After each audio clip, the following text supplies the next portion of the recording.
and where there were hardly any problems. I spoke to at least 5 people who have 50 years experience fostering moms and kittens.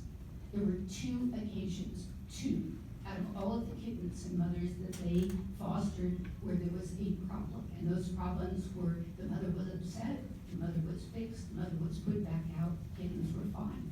2 cases in 50 years of experience.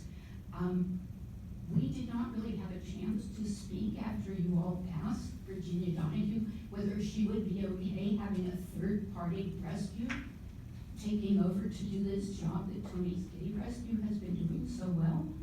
And there is no reason for another rescue group. Nobody has the money for this. ACC is our community shelter, and SPCA does have $40 million. And as for this, I mean, I noticed that Virginia Donahue said SPCA Feral Cat Nursery was unsuccessful. Well, if you call a less than 2% mortality rate for kittens and a 0 mortality rate for moms over the period of 4 years, if you call that unsuccessful, I don't know what you'd call successful.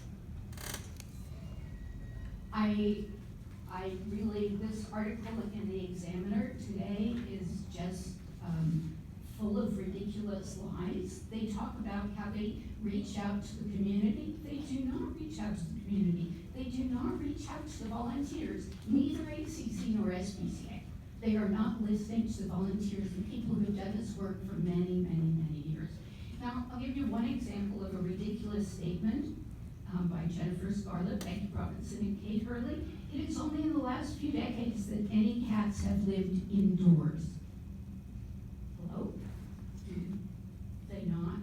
Have they not seen etchings from the 18th century and before of the cat sitting in front of the fire looking at the mouse? That's from the 1800s. And more recently, Winston Churchill during the Second World War had a cat on his shoulder during the entire war, and that helped him get through the war. So why would they say this? The last few decades? This is ridiculous, and it's full of stuff like this. They say they offer, if they're gonna leave the mothers and cats outside, they offer to support the mother cat and her family in ways that are aligned with her needs. That includes providing shelter for mother cat and kittens. It doesn't include food.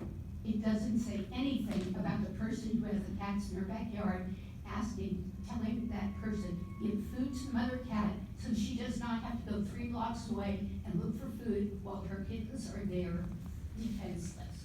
This is a ridiculous policy. We need to move forward to the supervisors to do whatever we can. This policy needs to be reversed, and ACC needs to be held accountable. I'm sorry they're not doing their job. Thank you. Thank you. Is there any further public comments?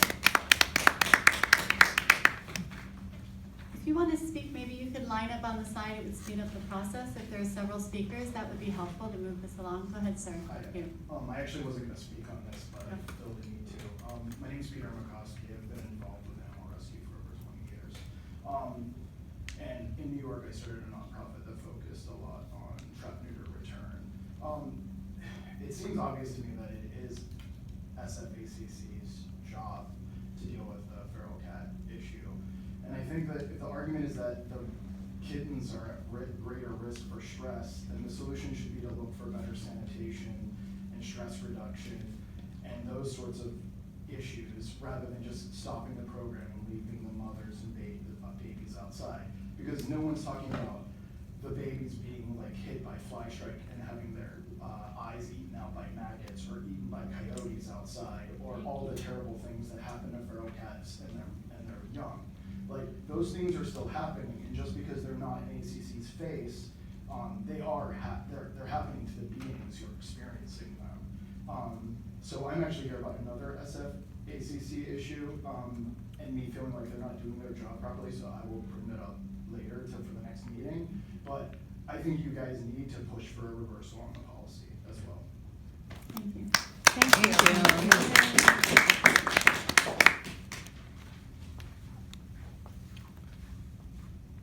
Hi, my name is Melissa. I've been attending these meetings for the past few months, and I was a volunteer for a short time at ACC with cats, and was told by several volunteers there, some with Tony, some just volunteers at ACC, that ACC is one of the most underfunded agencies of the government, which is unfortunate. And I think if an addendum can be sent, just a supplemental letter can be sent to the Board of Supervisors requesting that additional funding be, just scrounged up or allocated to ACC, maybe in their new multi-million-dollar facility that they have, opening up soon, maybe they can find a small corner of that facility to reinstate this, this program, because these cats are in need.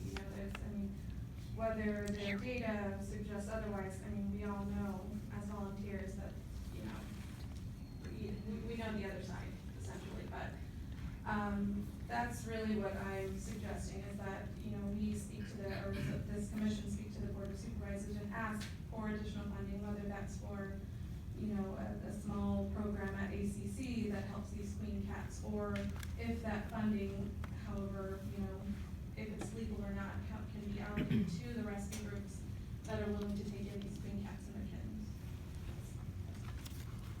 Thank you. Is there more? Go ahead. Yes, hi. Hi, I've been to, I think, almost all the meetings here about this, and it's been a real source of incredible stress amongst this community that work really very hard every day, working with animals that are defenseless and need our help. I'm fostering 2 kittens right now, and I see how, I used to just be a shelter volunteer for about 6 years. I saw many times that the ACC, aside from this particular question that we're here about now, this is stemming from an incredible amount of dysfunction at that agency. The agency really should be investigated. This is a public concern. It's a taxpayer-funded agency. They are not accountable to volunteers. They're not accountable to people who trap, neuter, and return and foster. They don't care what we think. They do not consult with us. They ignore us. They treat us quite badly. In addition to that, some of the standards they're using to evaluate kittens and cats these standards are cruel.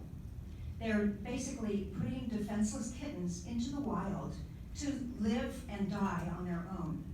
They have no food sources. You guys know, we've gone over this. There's predators, there's so many dangers, we can hardly count them.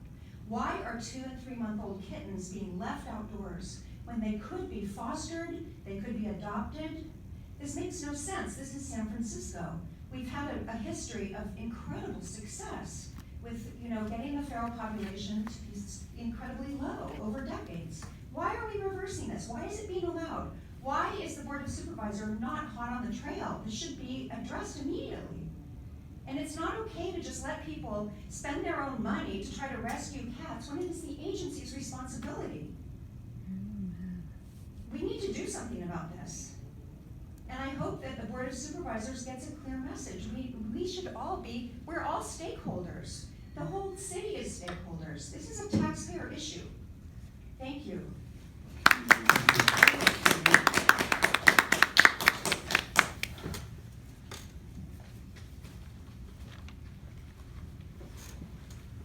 Good evening, Commissioners. I'm Patricia Briggs again. I just want to say, if the system is not broken, don't fix it. Why are we, who are all in this together, why are we all of a sudden, being contrary to each other? We have a very serious crisis in this whole world. I just came back from Sequoia National Park. I was literally waiting for the train to come in. That saying is very true. I was waiting in hand